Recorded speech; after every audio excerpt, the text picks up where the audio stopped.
Blocking may not be the best choice, may not be a good idea to do. But it is very common sa mga karamihan na we block somebody sa Facebook. Now, is that gonna do good to you? Not always. Hindi palaging maganda ang resulta pag nag-block ka ng somebody sa Facebook. Pagbablock sa somebody sa Facebook, ang goal natin is for us not to see anything or hear anything about them anymore. That's a choice. Pero, meron ka pa ring maririnig at mababalitaan tungkol sa kanila.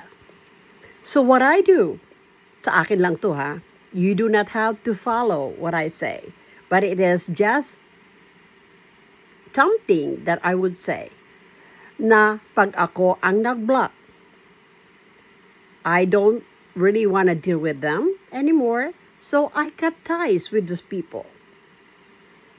I do not deal with them anymore dahil I cut ties with them.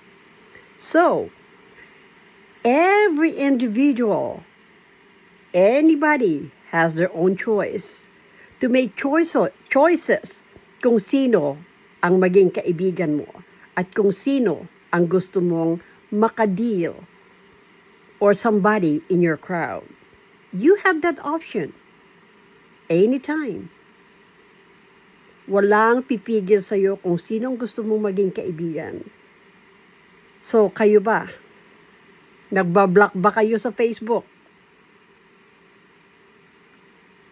It's not gonna do you anything. May mababalitaan at mababalitaan ka pa rin tungkol sa kanila.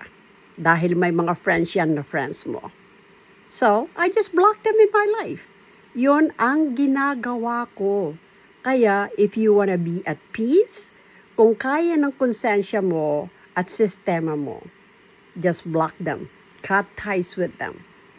You'll find out, mas magiging magaan ang buhay mo dahil wala nang iistorbo sa'yo, wala ka nang maririnig tungkol sa kanila. My suggestion may not be the best choice, but it works for me. So, yun ang ginagawa ko. Now, thank you again for listening, my friends. Have a good day.